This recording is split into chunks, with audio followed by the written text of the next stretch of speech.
Hello, everybody. Welcome back to another draft guide. I am your host slash guide, Max Smick. Today we're going to be talking about Strixhaven. As to why you should listen to me, probably already will if you click on this video, but I'm told I'm supposed to be self-promotional, so got 20 trophies. Make me a trophy leader on Magic Online. Only done nine drafts so far that weren't trophies, and I've been hanging around 2k elo on Magic Online, which is very high and very difficult for your arena players. Alright, I hate doing that. It's out of the way. Let's get into the actual format. I'm going to try and do macro to micro type of deal where I start with the overall generalizations of the format, what the implications of each archetype and mechanic are, and then we'll get more into the specifics as we go on. Alright, so the first thing that I should talk about, the first thing that you should always think about whenever you see a new format is how late should I be reading signals, or how important is reading signals and finding the open archetype, and when exactly should you stop reading signals and try and commit to an archetype. And I think in this format, it's very important to read signals because every archetype and every color pair is so synergistic, which means that if you find the right color, you will get a lot of very good cards very late because other decks can't make good use of them, comparatively to other formats like Kaldheim, where everyone had a bunch of fixing, and it was less important to find open color because you would never get good cards late because everyone or most people could always play the good cards. So this format, yeah, it's very important you find the right archetype. The middle case, not even the worst case, is that you are in a semi-open archetype, so your deck's going to be fine. You're still going to get some decent good cards, but you're going to have to pass and feel bad. I've had this happen a lot. You're going to have to pass a bunch of very late, very good cards, oftentimes black-white, I've found in my experience, and you're going to feel really stupid for not playing black-white when you're passing a 6th pick Killian and letting somebody else wheel it. And then the absolute worst case is if you're getting cut, your deck's just going to be unplayable. If you read signals incorrectly and you just end up getting passed you by somebody who's in the same archetype as you, it's just really, really bad because there's not that many good cards and you'll get cannibalized, and and you just won't have that many good cards or synergistic cards. You'll sign up with a pile of awkward commons and it won't really be worth it. You might still have some bombs if you opened a bomb and forced a color, but it won't outweigh the fact that your card quality will be low, and because there's a lot of removal and interaction, it's relatively easy to beat a single bomb in this format. It's definitely not worth trying to force anything pretty much ever.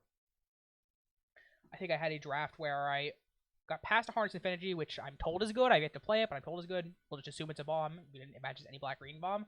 I got past a Harness Infinity after opening, I believe, Manifestation Stage, and I ended up in black-white because I just black, green, and red all were not open, or black, green, and green was not. Green was very much not open, and blue was very much not open. There was only one choice left really, so I went into black, white, and the deck was very good. And I think that's something that earlier me would not have done in the format, and I imagine something that other people probably wouldn't do as well is open or get past two very good rares and then audible into a different color card.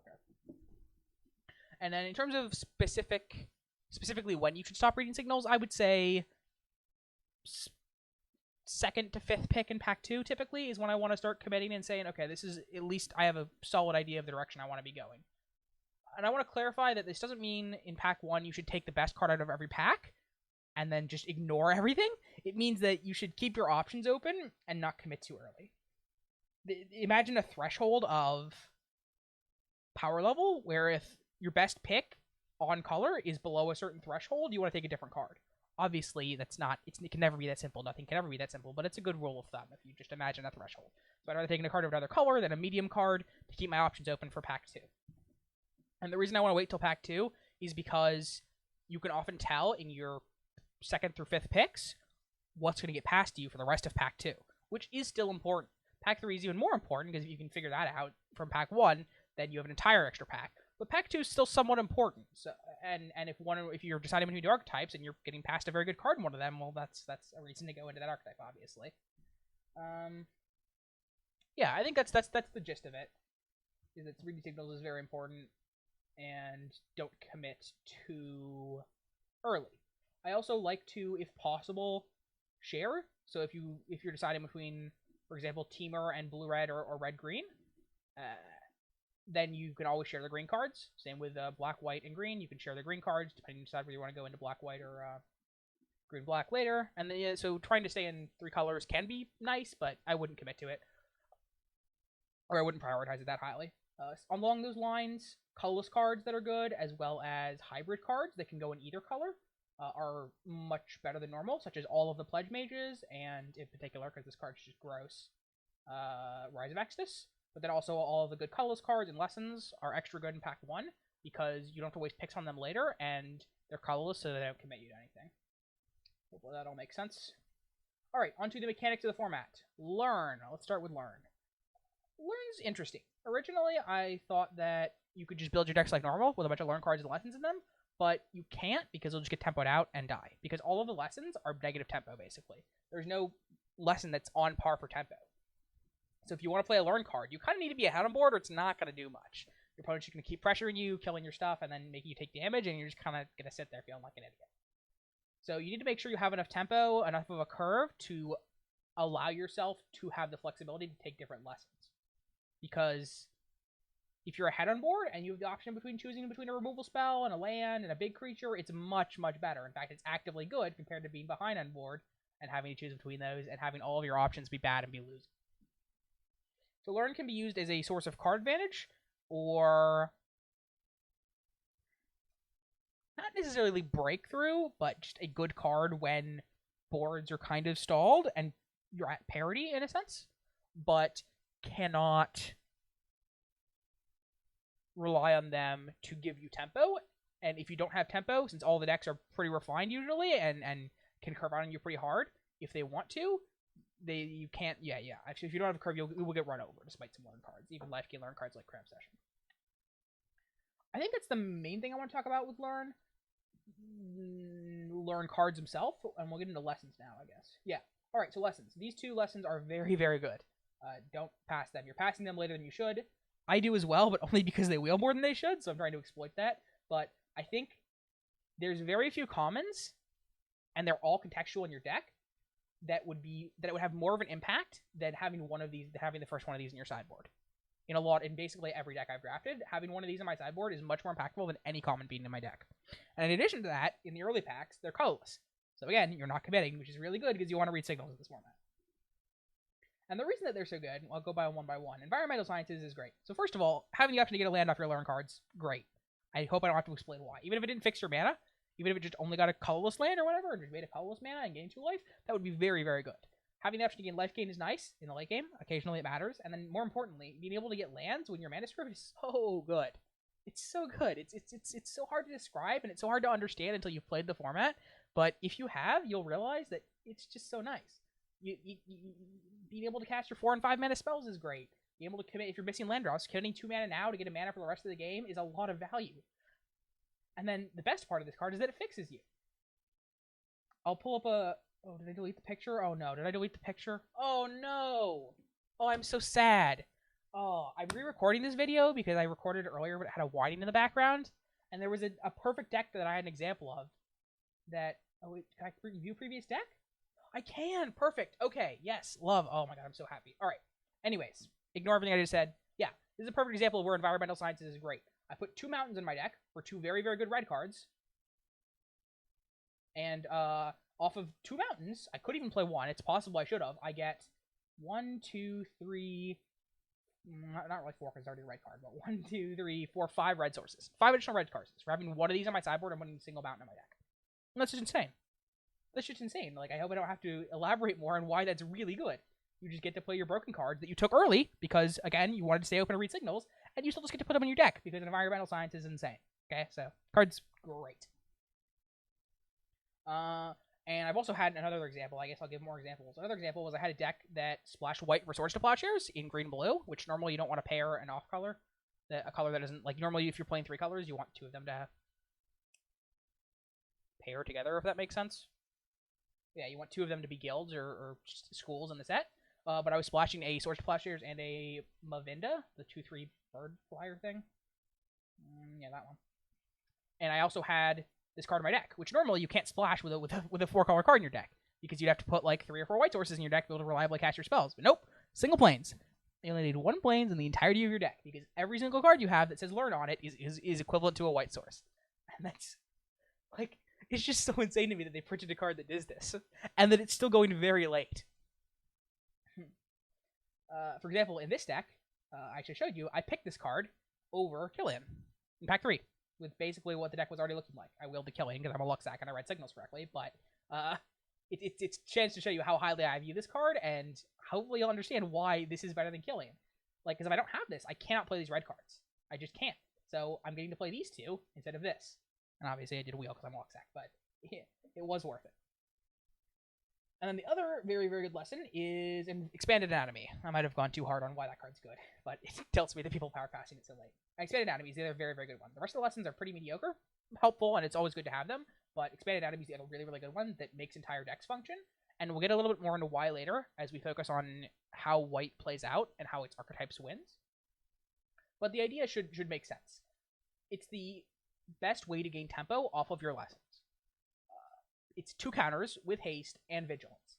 And the way it plays out typically is that when you put the 2 counters on something, you get be able to get a good attack as well, because you'll choose the creature with the stat line, or you won't choose this card if you won't get a good attack in.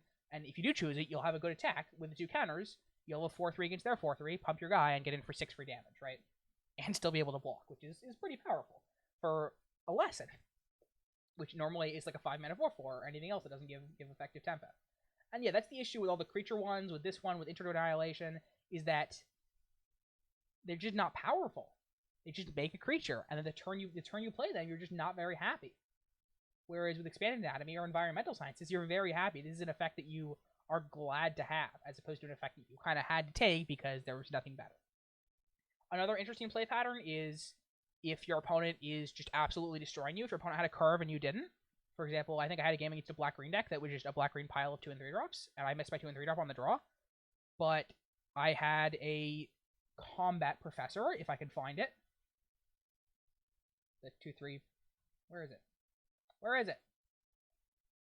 Shit. Combat Professor, which stopped a 2-2 for a turn. Still got hit for 6. I was at like 10 life. Or 12 or something. I don't remember the exact numbers, but I had Combat Professor, and I was just getting murdered. And if I just played another creature, they would just go wide, and I would die. I didn't have another creature that could block their 3 and 4 power creatures very well. And instead, I had Guiding Voice plus Expanded Anatomy. And I said, okay, I can't beat a removal spell. I'm just going to lose the game if I don't do this. I'm going to play this and this. And I'm going to attack you for 6 every turn until you die with a big creature that you can't block. And I won the game. They didn't have the removal spell. And the power of that is just, again, it's stunning that you can just win a game randomly. Or you could say, if I'm this far behind, if I can never beat a removal spell, well, then I'm just going to commit to it and say, hey, if you don't have the removal spell, I'm going to win the game, despite you having a much better curve than me on the play. So that's another reason. In addition to that, there's counter synergies with Star Pupil and... where is it? There we go. Spiteful Squad. So on and so forth. It makes the black common, the 2-3 that when it dies, you get to draw a card if it has a counter on it. Makes that card a lot better because you always have a way to get a counter on it. Excuse me, not always. If you draw any learn card, you have a way to put counters on things. And yeah, that's why it's so powerful. Hopefully that makes sense. Okay, so that's lessons and learn, I think. I want to just note real quickly, I don't think the creature summons are very good. You want at least one way to make creatures, because occasionally it's correct to make a creature, and you don't have creatures in play, so these two aren't good. So you want at least one, and typically you want them to align with your curve. It's the reason that Fractal Summoning is so good, is that basically at any time you have 6+ mana, Fractal Summoning is one of the best ones to select, whereas all the 3-drop ones are kind of awkward. Oftentimes, my decks end up being 3-drop heavy, so this format has a lot of powerful 3-drops, and I end up not wanting to take any of the 3-drop creature generators, because I get on turn 5 or turn 4, I have a very awkward turn with too many 3-drops. So that's why I like these two more, generally speaking, and why you need to make sure that they align with your curve. So for example, if a lot of your learn cards cost 2 mana, or like the 1 mana one that puts a counter on it, then 3 mana ones get a lot better, because you can go put a counter on something plus play one of your 3 mana lessons. Whereas if you're a red green or a green ramp deck with the ramp and learn card, I don't remember what it's called, field trip, then elemental summoning this get a lot better, and these will get a lot worse. Other notable, I always want at least one Intro to Prophecy or Fractal Summoning in my blue or green decks, because oftentimes when you learn, you want to do something with your mana that's powerful. And while these two are good and tempo efficient, they're not powerful in late games, whereas these two are very powerful in late games. Finally, Intro to Annihilation, I overrated it at first. I thought this card was going to be great because having access to a removal spell seems great, it seems super appealing. But when you play with it, 5 mana is a lot, and oftentimes, when you need the only times you need a removal spell is if a threat is killing you and you can't beat it. And giving them a card is really, really bad in that case, because you're just giving them a lot more draws. Either they're empty-handed because they're an aggro deck, in which case you're giving them more gas, or it gives them an extra draw towards another threat. For example, if you're dying to flyers and you play this, it gives an extra draw towards another flyer to just keep killing you. So, kind of awkward. Still amazing to have one, don't get me wrong. The first copy of every type of effective lesson is very, very valuable, but less good than I originally thought. You don't need to take it very highly like you do these two. Alright, that's lessons and learn. let's get into Magecraft, which will not take very long because I don't think Magecraft has a very big impact on the format. I think that the way you draft should not really be impacted by Magecraft. Most of your decks that have Magecraft cards in them will naturally have lots of spells in them because they just kind of naturally synergize. You don't really need to change your evaluations based on Magecraft like I think you do with Lessons and Learn. It's hard to explain more than that. You just, like, I've played a lot of the format, and I have not had many decks where my Magecraft cards are bad with it because I don't have enough spells, nor have I had many decks where I have too many spells and not enough Magecraft cards. It just kind of works itself out naturally. I don't think you need to focus on that much. The one exception is Quandrix Pledge Mage, I think. Maybe the second exception is Silverquill Pledge Mage, because these two are just so powerful. They're game-winning. That 3/1 lifelink flyer can solo a game, as can however big this fucker gets when you play a bunch of instant sorceries. So when you have those two, perhaps after you draft these two, you can start picking up cheaper instant sorceries a little bit higher, but it still shouldn't impact you that much. They're just always good cards. I think one notable thing is that Pledge Mage, it makes Guiding Voice insane. The Guiding Voice plus Pledge Mage, so Guiding Voice is the 1 white for a counter plus Learn, for those of you I didn't want to scroll all the way down, but yeah, talked about it earlier. The Guiding Voice, Silver Pledge Mage, and Band Anatomy combo is gross. All three of those are common, and when you get them together, it's nasty. Again, it's the same thing of the as with the 2/3 Vigilance that I said, where you put counters on it and you just commit to losing to a removal spell, except it's even more powerful because it also has lifelink. So you're still kind of committing to losing to a removal spell, but you just can't race that. Like that on turn 4, you're attacking for 6 in the air with lifelink, right? And if they don't have the removal spell, they just can't come back from that, which is gross. And it's nice to have that option, like I said.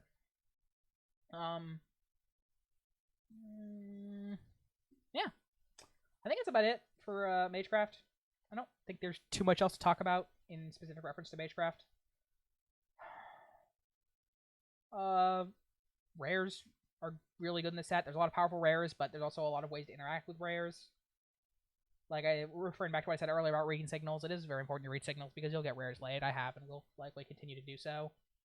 I don't know about Arena, but on Magic Online right now, I think white aggro decks are pretty underdrafted. And that's what I've been doing recently, as people have been turning on to the fact that Temur is really, really powerful in the format, just because the format's somewhat slow, and trying to do late game things with inherent learn value and big fatties from Fractal Summoning is generally more powerful. But as the meta self-corrects, you'll want to start playing Mario archetypes, usually base white, a lot more than normal. I think that's about it for the macro stuff. I think we can get into the individual archetypes, colors, card rankings, so on and so forth. Yeah. Okay. So that's the macro stuff. Micro. So Temur works together almost all of the time. The way that the games play out, and I mean, it makes sense, right? Blue-red has big spells, green has ramp. Put them together, you got a deck. I don't know. I just tried to think of something more emphatic there, and I couldn't. Anyways, put them together, you got a deck. They synergize pretty well together. It's very easy to splash. Blue-green needs removal, and red has good efficient removal, so you splash red and blue-green. Red-blue needs ramp, so you could splash green. It's a bit awkward splashing green for cards like Field Trip, just because Field Trip only gets forests, but I have done it before. I will do it again. Splashed for 3 Field Trips with like 4 to 5 forests, and said, okay, my mana's gonna be kind of awkward, but I have environmental sciences, and I want ramp pretty badly. But the more accurate one that you want to splash for is Eureka Moment. Eureka Moment just plays out really well with your expensive blue spells, and with your just needing card draw and sorceries in your graveyard. Blue doesn't have a lot of inherent card draw, or blue-red at least doesn't, which is strange for the set, but yeah. So you can splash this card. It both draws cards to make sure you have enough mana total to cast your big sorceries, and it ramps you by letting you put a land in play. So that's a very nice splash, despite not looking like a good card or a card that you would normally want to splash, but it plays out quite nicely. And occasionally you're just hard Temur, you're just playing a bunch of Temur good stuff, and that's just your deck. I think that's about it. Yeah, Temur's powerful. People are catching on to that. Oh, Helix, very underrated. I'm getting past this card late still. Don't. The fact that it bounces a permanent is really good. It's the only bounce spell in the set at common or uncommon that actually bounces tokens. The only other bounce spell that learns only bounces things with CMC 1 or greater. And the reason for that is because every deck makes a bunch of tokens, which means that bouncing something at low cost is very, very powerful. If you get to bounce a elemental summoning or a fractal summoning, it's pretty disgusting. All while gaining card advantage by regrowthing a permanent. So, card's strong. Don't underrate it. I think that's the main 3 colors that work together. Occasionally, you will get a black, white, red deck, but there's no other 3 colors that really work well together. Sultai doesn't really work. Black, green, blue doesn't really work. Black, green, white doesn't really work. The cards just don't work well together, and typically are only good if your archetypes are open enough. But occasionally, you'll have all 3 of these colors be open, or you'll have hedged too much early and not need playables, and you'll just play Mardu Control because, surprisingly, there's good fixing inherently, again, because the environmental sciences. Normally Mardu's unplayable in most formats because black, white, and red don't have fixing, and you can't afford to have a super greedy mana base, but because of sciences, you can just play Mardu Control. And have a bunch of removal and card advantage type effects, and that's your deck. And hopefully bombs as well. Yeah. I think while we're talking about unknown archetypes, I should note you should be aware that you don't necessarily have to play a school, or that you can be base 2 colors that are not a school and splash for some multicolored cards in one of your schools. Hopefully that makes sense. I had, for example, a good white-green deck where I was doing my strategy of trying to hedge it as late as possible, and I was kind of train wrecking because green, I just couldn't figure out what was open in Mac 2. I kept taking green and white cards. I couldn't decide between them. I will note, I probably drafted it incorrectly. I should have just said fuck it and committed to either white or green, and maybe black. I think black was like half open, or black was like half open, and white and green both seemed open, to me at least. It might not be that's how it was, but that was the cards and the signals that I was getting. So I was trying to decide between black, green, and white, green, and what ended up happening was I hedged too late, didn't have enough playables, and was forced to play all 3 colors, kind of awkwardly. But it played out okay. It was a very surprising trophy. I can pull up the Twitter post. Where is it? Yeah, I think it was this deck. It might have been a different deck, but this is a similar idea of weird black, white, green control synergy stuff where you need to be open to other archetypes. Like, this is not an archetype that I would have ever considered to draft unless I was try-harding really hard in this draft and seeing like, wait, is this a deck? And it worked out pretty well. This was a trophy somehow. Yeah. So be aware you can play other archetypes. Be aware that you can be 2 non-colors, 2 non-base colors, and splash something else, another color for multicolored cards. That can be nice. I don't think that was the deck. I think the deck I was talking about had 2 of the Pledge Mages, if I'm remembering correctly, and it was trying to do like Pledge Mage, Guiding Voice, the tap 2 learn card type of stuff together, and it also worked out pretty well. I think I did trophy with that. I think it had like a Spar Regiment too. Okay. So yeah, be aware that you can play non-traditional archetypes, but it's a bit advanced, and you should make sure you're paying close attention so that you don't train wreck, because I've also had just train wrecks by trying to do that and try something new. Onto the more generic archetypes, I think black-green is bad, unless, like, all the life gain stuff is trash. Like, bad, I'm just going to go through not bad, sorry. I'm just going to go through the cards that are supposed to be, like, payoffs at uncommon. Okay at best, not a good card. Okay at best. Good card, but doesn't really have synergy. Okay card, very little synergy. And we were like, Blood Researcher, Carrock is just not that good. Blood Researcher's okay, but there's a lot of good 3-drops in black and green already, and it's really just awkward with pests. It doesn't really work with pests, because it's hard to exchange your pest from value by attacking, and this card wants to attack and be aggressive, so you don't just lose a life gain. So it's really hard to get value out of this with pests. So occasionally you can make it good with other life gain effects, like the Pledge Mage, but it's just tough. It's tough to make black-green work. So typically black-green, the only way I like to play black-green is Biograph, aggro. If you want to play black-green and, like, have some synergy cards, you want to play Biograph. This is the card that makes the deck work, as much as it doesn't look it. You draft this card, you draft a bunch of eye twitches and or unwilling ingredients. Here's an unwilling ingredient. Here is eye twitch. When flying, dies, learn. And if you turn 2 this, you're very, very happy. If you turn 3 it off of a summon the pests, whatever it's called, hunt for specimens, you're very happy. You can double spell mid-game with Professor of Zoo Mana, you're very happy. And that's just the card that pulls the deck together. I had a deck that was 4 of those, 2 Zoomancies, 3 of these, and 1 of the Mana Skies that you can sack to it. And the deck just kind of played out well. And I noticed I was trying to pay attention. In a lot of those games, again, we'll come back to it, Expanded Anatomy was insane. The fact that it changed the combat math on a creature was just so important, because the deck was so reliant on forcing my Biographs and my Professor Zoomancies in, that if they just played their own Biograph to trade, or an even bigger creature, if I didn't have this card, I would just get Stonewalled to trade off and fizzle out. But this card got a bunch of damage and made block super awkward for them, and was very good. So that's typically how I like to build black-green. You can do synergy stuff. It's not great. You can do sacrifice stuff. It's not great. If it's really open and you don't get anything else, you can play it, but I just wouldn't be excited about it. There is a nice combo between 10 the Pests and the 11-10 Daemogoth Titan, which is pretty nice and pretty fun, but I wouldn't rely on that. Any other archetypes that I think are... Oh yeah, white-red, don't play... Same with white-red, don't play the synergy cards. If you're gonna play white-red, just play white-red aggro. You'll be much happier. In fact, you'll just be happy in general, because white aggro is a very good archetype in this format. But except for exactly Quintorius, basically all of the cards that look like they're supposed to be synergistic for white-red don't really work. This is also just a good card that doesn't on its own, but you don't really want to try to do synergy things with it. But yeah, like Excavation, Stonebound Mentor, the 4-mana 4/3 in red. I don't want to find it, but I guess I will. That whatever card leaves your graveyard, you ping them. Fuming Effigy, there it is. They just don't really work well together. Tome Shredder is okay on its own, just as a card. Same with Pillar of Warden, but like it just plays out super awkwardly, and you'd rather be white aggro almost all the time if you're white-red.